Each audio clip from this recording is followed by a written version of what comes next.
Hello, dear teachers! Here we are again. Ang bilis talaga ng panahon pag busy sa trabaho. We hope you've had time to catch up and take a break. Kumusta naman kayo? Welcome to ASEL Diaries, ang weekly kwentuhan ng Ateneo Center for English Language Teaching. Marami tayong kwentong ELT na nakakatawa, nakakaloka, nakakaiyak at nakaka-inspire. Ako po si Cheche Suarez from Ateneo de Manila University. Hello, Miss Ines! Hello, Doc Cheche. At hello din po sa inyong lahat. Kahit busy-busy tayong lahat, sana nga may oras magpahinga. Habang nagpapahinga kayo, sasamahan namin kayo with today's episode. Welcome to our ASEL Diaries channel. Ako po si Ines Bautista Yao from Ateneo de Manila University din. I'm sure marami na naman tayong pag-uusapan today, Miss Ines. Yes. You were telling me about one of our dear teachers na nagkaka-problem dahil may dilemma siya as a writing teacher, di ba? Yeah, She that's feels right. like she still needs to teach grammar even in her writing classes. Ano nga ba ang sabi niya sa letter niya, Miss Ines? Yes, Doc Cheche, may natanggap na naman tayo ng message on our ASEL FB page from Miss Laila Santos. Ito ang sinulat niya. Dear ASEL Diaries, I found out about ASEL Diaries from my co-teacher. Yay! Keep spreading the word! Yes! Ang saya at ang dami kong natutunan from every episode. Thank you. I hope you can help me. I teach writing to grade 9 and 10 students and I noticed that grammar is still a big problem. Hay nako, yung grammar na yan talaga. Pero aware naman ako that I'm supposed to focus on writing. Okay lang po ba that I teach grammar as well or separate lesson dapat yun? Maraming salamat, Miss Laila Santos. Oh, thank you so much din, Miss Laila Santos, for sharing your story with us. Well, based on our experience din naman, Miss Ines, di ba, grammar is really one of the areas that we cover in our writing classes. Yes, Di that's ba? right. In our language classrooms, integrated naman ang grammar lesson sa macro skills such as listening, speaking, reading, and of course, yung concern ni Miss Laila na writing. In fact, kasama din ng grammar sa rubrics natin, which we use as our basis for assessing students' written outputs. Usually, in the rubrics naman, it is referred to as language use. Yes. So, Miss Ines and our dear teachers, if you can recall, from our previous episodes, we said that grammar is more than just structures as in subject-verb agreement, tense consistency, etc., etc. Kasi when we teach grammar, we teach both form and function. And yung function, diba, as we said, refers to how the language is used depending on the purpose, audience, and context of a communication task. Yes. Pero, very understandable talaga ang concern ni Ms. Laila. Kasi nga, traditionally, according to Crystal, ang isang best friend natin sa ELT, grammar represented a prescriptive view, which saw grammar as a set of norms or the rules of quote-unquote, yung correct grammatical usage. Pero sa modern linguistics in general ay descriptive view naman, which refers to how we examine how language is used in different contexts. Diba? Kaya Yes, nga that's right. in our previous episodes, as I mentioned, we talked about teaching grammar in context. At related ito dun sa answer natin sa problem ni Ms. Laila. As Derivianca and Jones argued, grammar should be seen as a resource and a meaning-making system.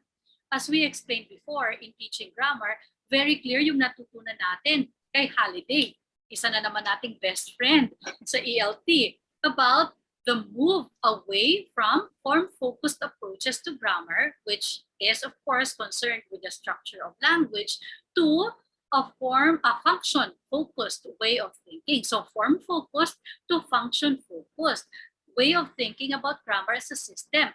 Ito naman, it looks at grammar as a meaning-making resource to describe grammatical categories by reference to what they mean. Okay? So, ang makikita natin dyan, in contrast to traditional grammar, school grammar, Holiday's functional grammar looks at how any given grammatical form, such as a verb, performs different meaning-making functions in different communicative contexts. So, That's right. obvious naman, very important ito sa ating writing classes because this means that meaning making is not simply about the lexical meaning of words, di ba? As explained in a dictionary, but it is also about the way word choices and relationships, syntax and grammatical choices also shape meaning. Kasi nga, in order to make sense when we communicate, dapat yung words at grammatical structures na ginagamit natin ay appropriate dun sa context natin, either bilang speaker or writer. Sabi pa ni Halliday at Matheson, yung choice daw. Choice, yun yung decision natin to use a word or a grammatical item. Yung choice resonates throughout the composing process. Kung makikita natin dyan sa slide, di ba? So, from the word level, syntactical, clause or sentence level, at the level of textual organization through cohesion, coherence, and text structure. So imagine, Miss Ines, lahat yan tinuturo natin sa writing class. At lahat din yan connected sa grammar. So, Totoo. very clear talaga, di ba, na the purpose of learning grammar is not only to learn kung bakit, for example, wrote ang past tense ng write at written ang past participle form. Yan yung focus ng prescriptive rules ng grammar na pinag-usapan natin kanina. Pero more than this, dear teachers, mahalaga din na malaman ng students kung bakit past tense ang gagamitin niya sa narrative niya. For example, kailangan nilang gamitin ang past tense sa essay nila para ma-reflect na ang kinukwento nila at pinag-uusapan nila ay nangyari dati. So, very clearly, it happened in the past, kaya past tense ang ginamit. So, as Crystal puts it, the educational aim today is to place grammar within a frame of reference which demonstrates its relevance to the active and creative tasks of language production and comprehension. So, to help Miss Laila, we recommend Miss Ines itong lead principles by Ayan. Watson and Newman. Maganda itong lead principles, di ba? Oo, maganda. What is the lead principles ba, our dear teachers? Well, Myhill, Watson, and Newman suggest lead principles as a way of framing, planning, and teaching. So let's begin with the L. L. So, link. Yan. Make a link between the grammar being introduced and how it works in the writing being taught. So it means connecting grammar and writing, a functionally oriented meaning-making experience. So don't forget, L is for Link. link. E naman. E stands for E. E, yan. Yeah. E stands for example. So we explain the grammar through examples, not lengthy explanations. So ayaw natin yung nagle-lecture about grammar rules. So ang ibig sabihin, we need to teach grammar writing links explicitly. Pero di kailangan na nakafocus lang sa grammar. Dapat nakalink yung grammar lesson na yon sa writing. Now, let's go to the next letter, yung A. A. A, yes. Ang ibig sabihin, we use examples from authentic texts to link writers to the broader community of writers. Ito yung dapat ipakita natin sa students natin, yung sample works ng mga published writers para authentic na nakikita nila yung grammar choices at paano magsulat ang mga published writers in the real world. So, kailangan makita nila yung mga totoong examples ng mga authentic texts. Now, let's go to D. Ang D naman, yan. D. Yan. Discussion. Okay, discussion. Discussion build in high-quality discussion about grammar and its effects. So, dito natin madidevelop yung metalinguistic awareness ng students. Ang metalinguistic, dear teachers, di ba? It's thinking about thinking. So, Yes. matututo ang mga students natin na mag-reflect in the process of writing. Di ba? Na-experience natin yan, Ms. Ines. We ask ourselves while we write, bakit ko nga ba ginamit to? Bakit ko nga ba sinabi to? Bakit ito yung word na ginamit ko? Bakit ako nag-present tense dito? Natapos na yung nangyari. So, naku, lalo ka na Miss Ines, di ba? You're a published writer. So, nangyayari din ba sa'yo yan? Yes, all the time. So, yan ang lead principles, dear teachers. Ang galing naman, Doc Cheche. I'm sure ma-reassure si Miss Laila na pwede pala ituro ang grammar sa mga writing classes natin at hindi naman pala kailangan hiwalay ang grammar lessons and writing lessons. And meron akong strategies inspired by what you shared, Doc Cheche. Una ay isang activity that can help students understand the purpose of grammar in writing. So sana makikita nila na unang-una, ang purpose ng grammar is to create meaning, as you've been saying, Doc Cheche, di ba? Hindi lang puro grammar rules na kailangan i-memorize, napaka-boring naman yan. Tapos, sa activity na ito, sana maintindihan nila na pwedeng iurong ang mga salita sa isang pangungusap. And it still makes sense. Kahit na iba na ang structure, pareho pa rin ang ibig sabihin. So I have an example. Itong sentence na ito is authentic by author Michael Morpurgo as he tells the story of King Arthur. And nakuha natin ito sa study ni Miss Deborah Myhills, published this year lang, 2021. So ito yung sentence. At one end of the hall was a staircase hewn out of the rock, winding its way upwards into the smoky darkness. So, imbitahin natin ang mga estudyante to play around with other possibilities for this sentence. Dapat wala silang tanggalin o idagdag sa sentence. So, kailangan lang nilang palitan ang structure ng sentence. Pero dapat, it has to make sense pa rin. And same information pa rin ang binibigay ng sentence. So, here are some possibilities. So, one, a staircase hewn out of the rock was winding its way upwards into the smoky darkness at one end of the hall. So, you can see pinalitan yung yung structure ng words, and then in the second example ganun din, pero they make sense pa rin, diba? Same meaning pa rin. Winding its way upwards into the smoky darkness was a staircase hewn out of the rock at one end of the hall. And then the third example, winding its way upwards. So pareho pa rin yung winding its way upwards. Pero the next few words, iba na. Into the smoky darkness at one end of the hall was a staircase hewn out of the rock. So interesting na parehong meaning, ibang structure, pero parehong words. Different places lang in the sentence. Okay, meron pa akong example naman. Tapos sinulat ko to sa isang short story about the pandemic. Very authentic. Yes, authentic. And original. It's going to be worse than a cataclysm because this pandemic is going to be slow, painful, drawn-out torture. Napakasakit naman, Doc Cheche. Anyway, so some possibilities are, because this pandemic is going to be slow, painful, drawn-out torture, it's going to be worse than a cataclysm. So I moved the because in the beginning. Another example, this pandemic is going to be slow, painful, drawn-out torture because it's going to be worse than a cataclysm. And last possibility, so medyo pareho as the first, pero iba pa rin. Because it's going to be worse than a cataclysm, this pandemic is going to be slow, painful, drawn-out torture. Yan. Oh, thank you, Miss Ines. Those are very good examples for Miss Laila and all our dear teachers. At lalabas pa dyan yung creativity ng mga students natin as writers, di ba?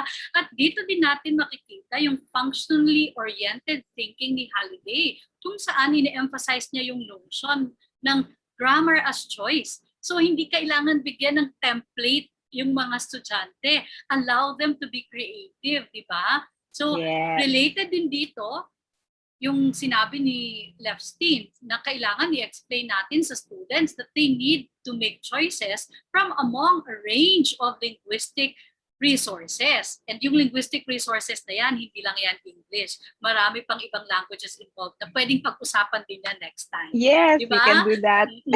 And to be aware of the effects of different choices on the rhetorical power of their writing. So, kitang-kita natin dyan ang relationship ng grammar sa pagtuturo ng writing. That is why na-appreciate natin yung lead principles, di ba, Miss Ines? Favorite natin siya ngayon. So, as we Yes. mentioned earlier, the lead principles promote student learning about how written texts craft and shape meaning, not only at the lexical level of vocabulary choices, but also at phrase, clause, sentence, and text levels, according to Myhill et al. Din yan. Meron pa akong strategy, Doc Cheche. Yes, sige Ito nga. naman ay inspired by the lead principle, D. Yeah. Yes, D. Discussion. Importante talaga na makikita ng mga students bakit inaaral nila ang mga lessons nila. So, sa umpisa pa lang, dapat alam na nila kung bakit mahalaga ang grammar. So, one strategy we can give them is to show them something like this.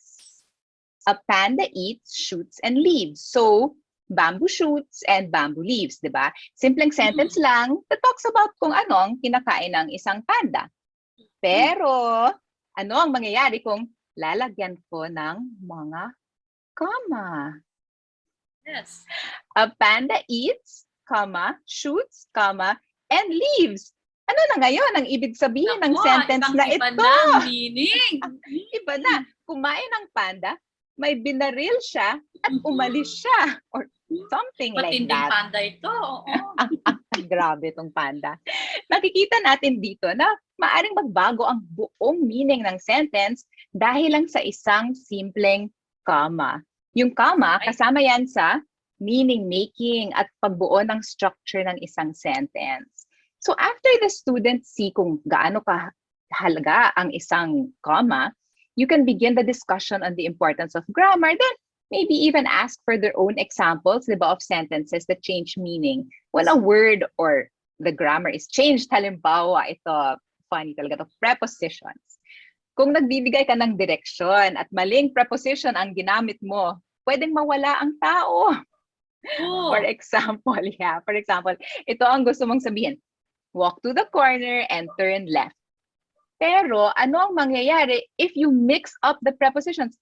Kunyari, you say, walk around the corner and turn left. Wala na, naligaw na. Oh, maliligaw talaga ang binibigyan mo ng direksyon, di ba? So I think both strategies are also examples of the E in the lead E in the lead principles na kinuwento mo kanina, Doc Cheche. Ang mga examples na binigay ko ay hindi lengthy, and instead of focusing on the rule mismo, yung grammar rule, nakikita ng mga students how grammar works sa isang piece of writing. So pwedeng i-explain ang rules later na, di ba? And then another good idea is to show the students that these examples come from actual authentic texts by writers. So maaari itong gawin by using examples from stories, articles, or books that they're reading na in class or that they've shared with you na dinabasa nila on their own. Yung mga examples kanina are authentic texts. Like the first is from a book on King Arthur. Tapos yung second, sinulat ko sa isang short story. Tapos yung panda, title yan ng isang grammar book.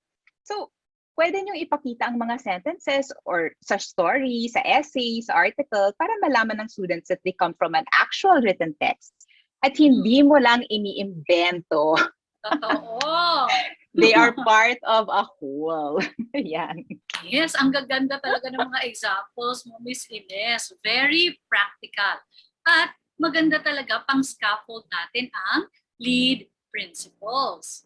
Salamat, Doc Cheche. Magandang guide talaga ang mga lead principles para sa mga teachers. Katulad natin, and of course, katulad ni Miss Laila who wants to help her writing students, diba, improve their grammar in a meaning-based way. Yes, I'm sure may encourage yung mga students natin to practice using the target language for their writing tasks kung ganyan naman ang lessons at activities nila. Nako, may question ako, Miss Ines. Ano yan? Applicable ba ang lead principles for any writing task? Kasi nga, di ba, meron tayong sa writing classes natin, may narrative descriptive essays, argumentative papers, research papers, at marami pang iba. Can we Yes, apply yes, that? yes, Doc Cheche, lead principles can be applied for any writing task. Basta lang, we link the grammar lesson with the paper, the essay or the short story. Tapos dapat short and easy to understand ang mga examples. At ang mga text na ginagamit natin ay authentic. And finally, kailangan we open discussion and dialogue about the grammar lessons. But meron din akong tanong, Doc Cheche. How do you make sure that students don't feel overwhelmed and paralyzed by the thought of grammar? Kasi ganito ako sa math. Hindi ka nag-iisa, Miss Ines. Takot ako sa numbers at parang nagsha-shutdown ang aking utak. Ako, related naman yan sa episode ni na Miss Devi at Miss Angel on Ay, lowering tama. students' affective filter. Di ba maalala mo? Yes. To know more about it, dear teachers, please watch that episode. So, to answer man your question, Miss Ines, syempre dapat, as teachers, i-design natin yung lessons natin na may enough preparation ang students with proper scaffolding, sabi nga natin. Dapat mababa ang affective filter nila. Yan ang purpose ng lead principles. Di ba, Miss Ines? Yes, tama. Dapat din low ang affective filter ko whenever I encounter a math problem. Oo nga! Impossible ata yan. Oo, nako, pareho lang tayo pagdating sa math, Miss Ines. Oh, well, that's it for our ASAP Diary show today. Don't forget to like and subscribe sa ating Facebook page at YouTube channel. So, do tell your teacher friends about us. Sama-sama nating paghandaan at harapin ang mga kadramahan at kasiyahan dulot ng English language teaching during these challenging times. At kung meron rin kayong tanong for us, kagaya ni Miss Laila, message us on our ASAP FB. At baka ang tanong nyo ang mapili namin sa susunod na episode. At kung gusto nyo ng handouts for this episode, message nyo rin kami sa ASAP FB. So, dear teachers, kung nagustuhan nyo ang episode na ito, please check out our other episodes of ASAP Diaries, mga kwentong ELP na nakakaloka, nakakatuwa, nakakaiyak, at nakaka-inspire. Bye, teachers! Bye, dear teachers! Bye, Miss Ines! Bye, Doc Cheche!